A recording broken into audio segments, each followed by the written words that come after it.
Today we're going to be fitting a NIStune Type 3 board to a S13 ECU with the SR20DET engine. Here's our NIStune board. Here's our header strip that we're going to be soldering into the ECU, and that's our packing to stop it flapping around once it's all installed. So we'll get that out of the way for the time being. Before we go on, part number of the ECU is 50F00. When you get your NIStune board, it should have the base image programmed, so you should see 50F00 written on here. Okay, off with his lids.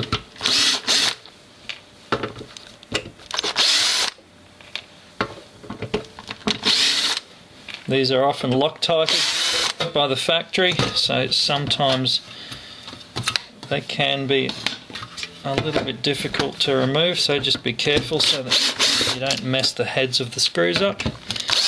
Someone's already been in here because these are a little bit easier than usual. Okay, got our lids off. It's always good to have a bit of a poke around in here, make sure everything's okay, there's no corrosion and no evidence of, well, smoke and other bad things that you shouldn't be seeing. Our board will be fitted over here in this corner, so we'll need to remove our conformal coating from that area there, and the same on the other side that has conformal coating on it, so we'll get rid of that. And there are two jumpers there, well, one jumper, two positions. We'll be moving that as part of the installation as well.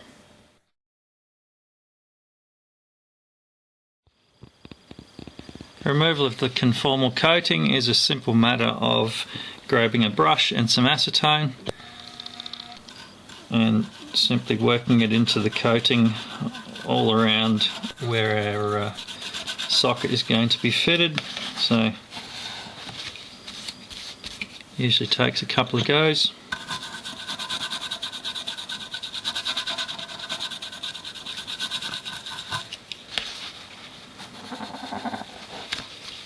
That's pretty good. And then there are some jumpers we have to move over here, CJ1 and CJ2 in this case.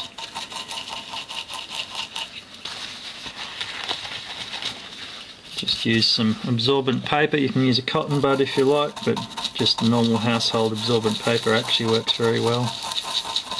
So get it nice and clean, and then flip him over.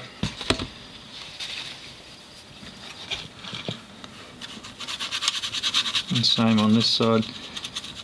This one's not too bad. They haven't been overly generous with their conformal coating, so it's a fairly quick job.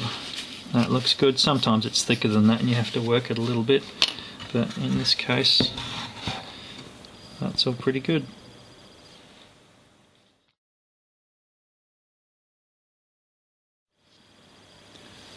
One of the things that I've found beneficial for doing the desoldering and the soldering work is to warm the area up a little bit with a heat gun before you do anything. So I'll just give that a crack now.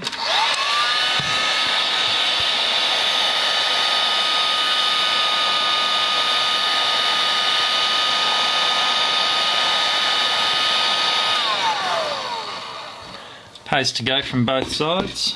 Be careful on this side, you've got your main processor chips and memory chips and stuff there, so just try not to get too much heat on those babies.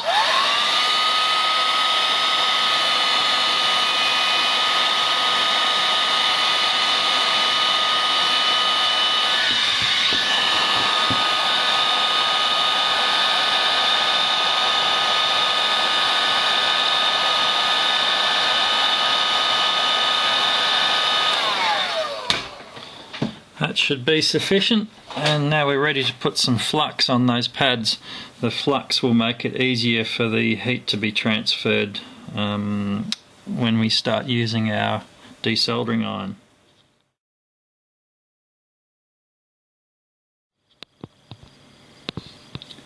I use a flux pen, which makes it easy to apply the flux. but you could just use a bottle of flux and a small paintbrush will work just as well. Give those jumpers a little bit as well, that'll help, and then it's out with the desoldering gun.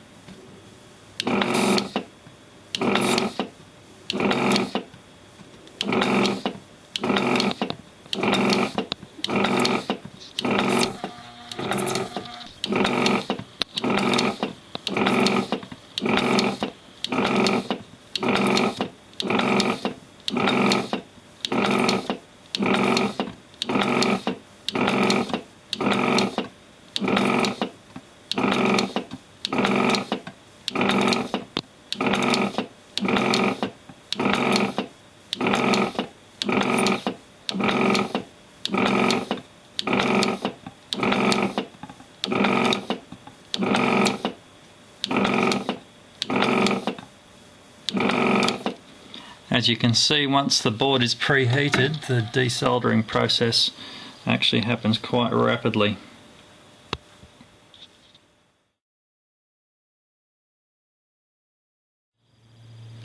Next we have to move our jumper across. If you have a large enough tip on your soldering iron, Exhibit A, you can actually heat both sides of that up at once and just slide it across with the aid of tweezers or something similar. First of all, you have to make sure that you've actually melted the solder each side, so sometimes just a tad more solder just to make sure, and you can slide him across just like that. I like to then go back in and touch up those pads that it came from, just to make sure that they're nice and rounded and don't have any manky bits of solder hanging off of them. I think that's pretty good.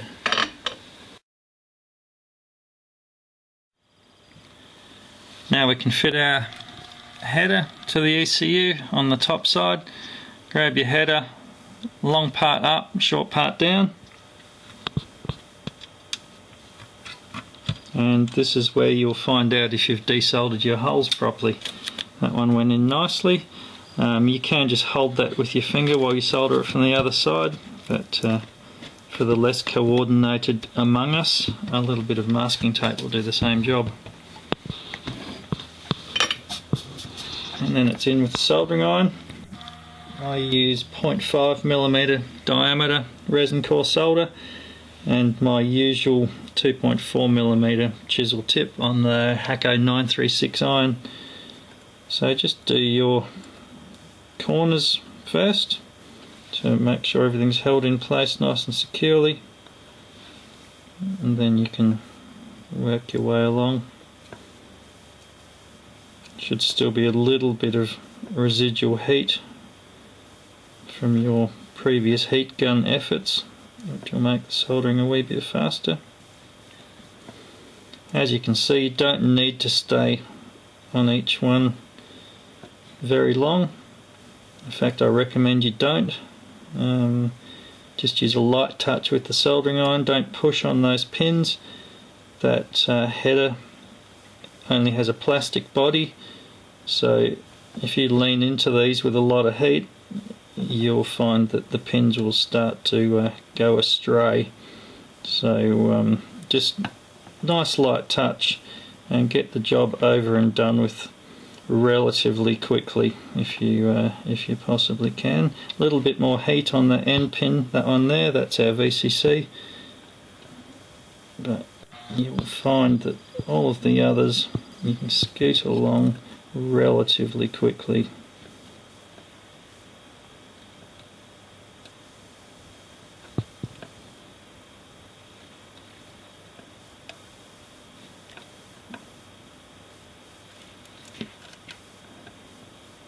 The size of the solder that you use is reasonably important too.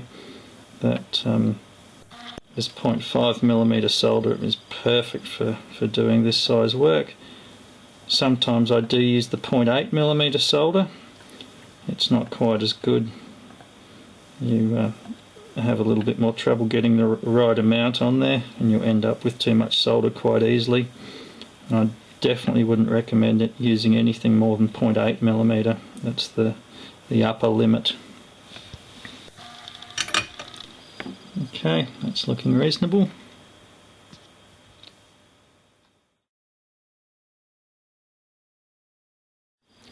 We're now ready to clean up the mess we've made with our soldering iron. So once again, in with the brush and the acetone, mop it up with our cloth.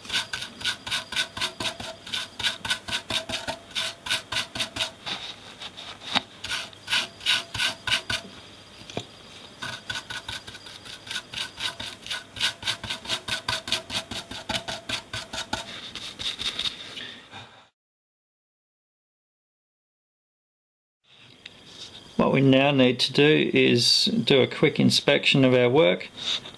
So get in nice and close with an eyeglass and just go along and check each joint.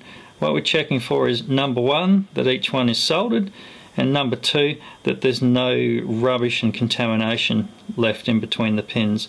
They all look pretty nice. So over to our jumper, and if you get at a nice low angle, I'll do my best here, you should be able to see the solder on the end of that. This is crucial because sometimes they can sit there and they look soldered, but they're not. And if that gives an intermittent connection, it will cause some major running issues once it's installed in the vehicle.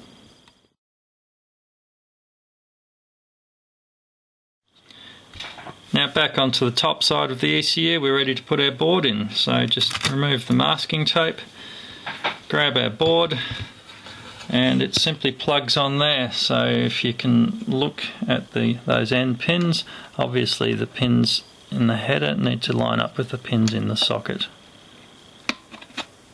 Just like so, and the board should plug in just like that.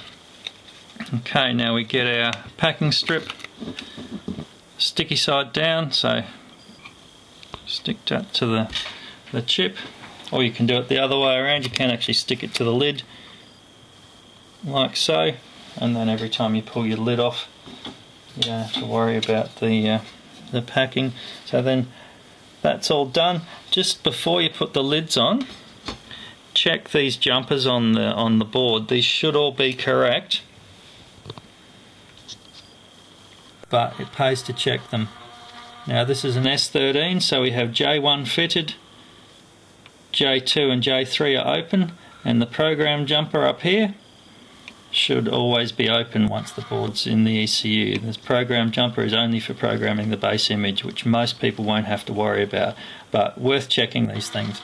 All the information for the setting of these jumpers is in the manuals on the NIStune website. Alright, back to fitting our packing and fitting our lids, and we're just about home.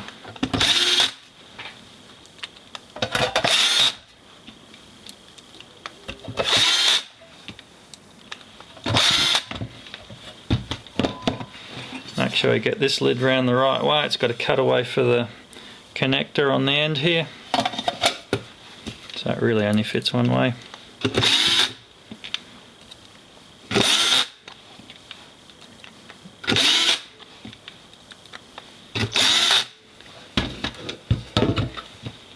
And we're done.